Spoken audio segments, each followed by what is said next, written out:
রাষ্ট্রপতি নির্বাচনের মনোনয়নপত্র জমা দেওয়ার শেষ দিন আজ। দলীয় প্রার্থী চূড়ান্ত করতে সচিবালয়ে বিশেষ সভা ডেকেছেন প্রধানমন্ত্রী তারেক রহমান।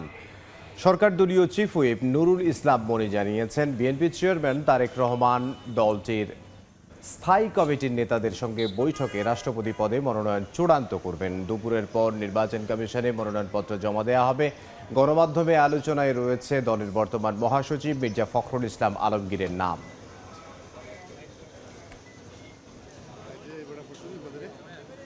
পিএমের সাথে বৈঠকে আজকে সিদ্ধান্ত হবে কাকে নমিনেশন দেওয়া হবে এবং কারা কারা মনোনয়নপত্র স্বাক্ষর করবেন ইত্যাদি সব। বৈঠকে স্ট্যান্ডিং কমিটির মাননীয় সদস্যবৃন্দ সবাই থাকবেন। দুইটাই কিনেছি, এই কারণে যদি কোনো ভুলভ্রান্তি হয় আমরা একটাই জমা দেবো। রাষ্ট্রপতি নির্বাচনের মনোনয়নপত্র জমা দেওয়ার শেষ দিন আজ। এদিকে রাষ্ট্রপতি পদে বিএনপির প্রার্থীর নাম চূড়ান্ত করতে বিশেষ সভা কিছুক্ষণ পর। এই মুহূর্তে সচিবালয়ে আছেন সহকর্মী মুরসালিন হক জুনায়েদ এবং নির্বাচন কমিশনে আছেন সহকর্মী কাউসারা চৌধুরী কুমু। সরাসরি প্রথমেই যাব মুরসালিনের কাছে। মুরসালিন, সবশেষ তথ্য আমাদেরকে জানান। রাষ্ট্রপতি নির্বাচনের ইস্যুতে দুপুর 12:30টায় যেই বৈঠকটি অনুষ্ঠিত হওয়ার কথা রয়েছে সচিবালয়ে প্রধানমন্ত্রীর কার্যালয়ে, সেই বৈঠকটিতে সরকারের সিনিয়র মন্ত্রী, দলের সিনিয়র যে নেতৃবৃন্দ রয়েছেন, নেতারা রয়েছেন, তারা এই বৈঠকে বসবেন। বেলা 12:30টায় আনুষ্ঠানিকভাবে এই বৈঠকটি অনুষ্ঠিত হবে এবং দুপুরের পরে বিএনপির পক্ষ থেকে রাষ্ট্রপতির যেই মনোনয়নটি সেটি জমা দেওয়া হবে বিএনপির পক্ষ থেকে। এবং এখন পর্যন্ত যে বিষয়টি জানা গেছে যে সবশেষ স্থায়ী কমিটির বৈঠকে দলের চেয়ারম্যান প্রধানমন্ত্রী তারেক রহমানের পরে যেই রাষ্ট্রপতি মনোনয়নের যেই দায়িত্বটি দেওয়া হয়েছিল স্থায়ী কমিটির পক্ষ থেকে, সেটির একটি চূড়ান্ত রূপ আজ দেখা যাবে। কেননা নির্বাচন কমিশন কর্তৃক যে ঘোষিত তফসিল, সেই তফসিল অনুযায়ী আজ বিকেল 4টার মধ্যে রাষ্ট্রপতি মনোনয়নের যেই মনোনয়নপত্রটি সেটি জমা দিতে হবে এবং তারই প্রেক্ষিতে বৈঠকটি দুপুর 12:30টায় শুরু হবে। চূড়ান্ত করা হবে কে পাচ্ছেন মনোনয়ন। এর পাশাপাশি যেটি দেখা গেছে যে মন্ত্রী পরিষদে এবং দলের বিভিন্ন পদে সেখানেও কিন্তু বেশ কিছু পরিবর্তন আসতে পারে। যে মনোনয়ন পাবেন রাষ্ট্রপতি পদে তার প্রেক্ষিতে এবং সার্বিকভাবে যেই বিষয়গুলো এখন পর্যন্ত রয়েছে যে আগামী 20 আগস্টে যেই নির্বাচন হবে রাষ্ট্রপতি পদে, সেই ভোট গ্রহণ প্রক্রিয়ার অংশ হিসেবে আজকের মধ্যেই এই তফসিলটি অনুযায়ী যে মনোনয়নপত্র সেটি জমা দেওয়া হবে এবং সেই জমা দেওয়ার প্রেক্ষিতে ইতিমধ্যেই নির্বাচন কমিশন কিন্তু একটি আনুষ্ঠানিকভাবে যে বৈঠক সেটি আহ্বান করেছেন। এবং এর পাশাপাশি আমাদের নির্বাচন কমিশনে আমাদের সহকর্মী কাউসারা কুমু রয়েছেন, সেই কাউসারা কুমুর কাছ থেকে আমরা সেখানকার যে পরিস্থিতি সেটি জেনে নিব। রাষ্ট্রপতি নির্বাচনের মনোনয়নপত্র জমা দেওয়ার আজ শেষ দিন।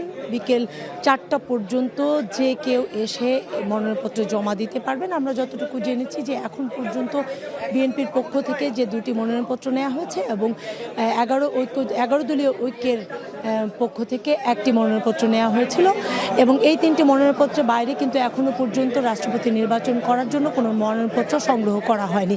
যেহেতু আজকে জমা দেওয়ার শেষ দিন, কিছুক্ষণ আগে আমরা দেখেছি যে 11 দলীয় ঐক্যের প্রতিনিধিরা এসে তাদের পক্ষের যে প্রার্থী কর্নেল অলি আহমদের পক্ষে তার যে প্রতিনিধিরা তারা এসে জমা দিয়েছেন এবং এই সময় জামাত নেতা হামিদুর রহমান আজাদ, এনসিপি নেতা সহ সবাই অনেকেই এসেছেন। এসে মনোনয়নপত্রটি প্রধান নির্বাচন কমিশনার এম নাসিরউদ্দিনের হাতে মনোনয়নপত্রটি জমা দিয়েছেন।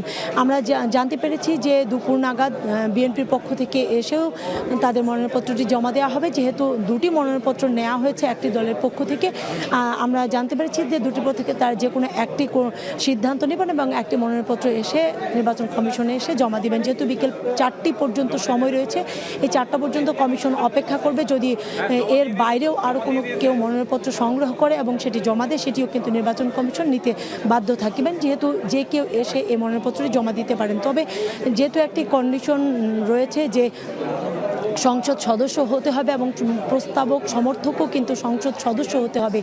এই মনোনয়নপত্রটি জমা দেওয়ার সময় যে প্রস্তাবক এবং সমর্থক থাকবেন দুজনই কিন্তু সংসদ সদস্য হতে হবে। সংসদ সদস্যের বাইরে যদি কেউ প্রস্তাবক কিংবা সমর্থক হয়ে থাকেন তাহলে কিন্তু সেই মনোনয়নপত্রটি বাতিল বলে বিবেচনা করবে নির্বাচন কমিশন। বিকেল 4টা পর্যন্ত নির্বাচন কমিশন অপেক্ষা করবে। এখন 4টার পরেই আসলে জানা যাবে যে কয়জন প্রার্থী মনোনয়নপত্র জমা দিয়েছেন এবং কে কে জমা দিচ্ছেন। এই ছিল নির্বাচন কমিশনে এই এবং নির্বাচন কমিশনের পক্ষ থেকে আচ্ছা আমরা এই মুহূর্তে আমাদের এক সহকর্মী রয়েছেন সচিবালয়ে এবং সেখানে মাহাদি আমিন কথা বলছেন, সরাসরি চলে যাচ্ছে সেখানে। Such warmth and courtesy by the Honorable Prime Minister and by the members of his government. We have had a wonderful set of meetings. There have been 50 of us, business executives, who have flown in from all over the world representing the front line of American companies, 25 of the top American companies.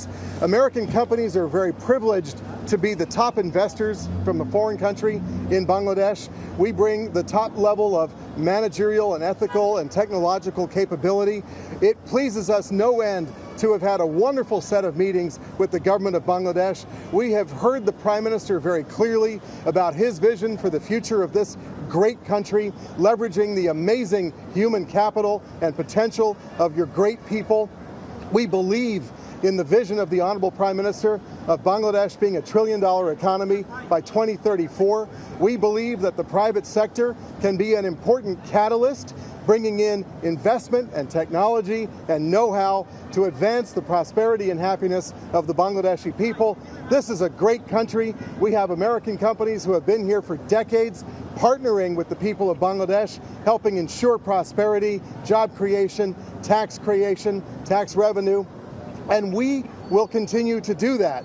Speaking as a member of the U.S. Chamber of Commerce, I would tell you that we received a very, very positive message from the government about social upliftment, about social welfare, about employment and jobs, taking care of the macroeconomic indicators. It was extremely inspiring, and we will take this message back in our companies and in the U.S. Chamber of Commerce back to the United States and tell people back home about the inspiring visit that we had here. So thank you very much to the Honorable Prime Minister, to the members of the government, to the secretaries, to the honorable advisors, and so many others who have been so kind to us today. And we look forward to our continuing partnership with the government and people of Bangladesh for decades to come. Thank you all very much. Good day. Just 1 minute. No, question. Thank you so much, Ambassador Atul Khashab. It's been very helpful. আমি just 1 minute আমি আপনাদের যে 25টা যুক্তরাষ্ট্রের শীর্ষ কোম্পানির শীর্ষ কর্মকর্তারা এসেছেন সেই নামগুলো বলছি আপনাদের সুবিধার্থে।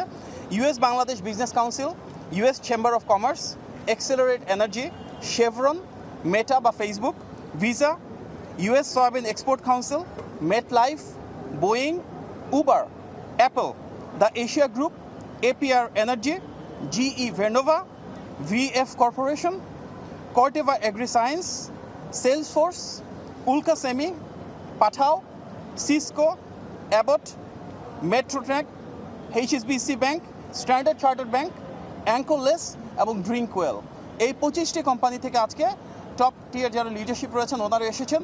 অত্যন্ত ফলপ্রসূ এবং কার্যকরী আলোচনা হয়েছে এবং আমরা বিশ্বাস করি বাংলাদেশের ভবিষ্যৎ যে স্বনির্ভর সমৃদ্ধ দেশ আমরা করতে যাচ্ছি মাননীয় প্রধানমন্ত্রীর সাথে আজকে অত্যন্ত ফলপ্রসূ এই আলোচনার মাধ্যমে আমরা সেদিকে ধাবিত হব। আপনার সবাইকে ধন্যবাদ। আসসালামু আলাইকুম। Thank you. Thank you so much. Thank you so much. Thank you. সরাসরি ছিলাম সচিবালয়ে, সেখানে কথা বলছিলেন প্রধানমন্ত্রীর উপদেষ্টা মাহাদি আমিন এবং মার্কিন ব্যবসায়ী প্রতিনিধি দলের একজন প্রতিনিধি। এবং এর আগে আমরা ছিলাম আগারগাঁওয়ে, সেখান থেকে কাউসারা চৌধুরী কুমু আমাদেরকে জানাচ্ছিলেন এবং তার আগে সচিবালয় থেকে মোরসালেন হক জুনায়েদ যোগ দিয়ে রাষ্ট্রপতি নির্বাচনের মনোনয়নপত্র জমাদানের সবশেষ খবর আমাদেরকে জানাচ্ছিলেন।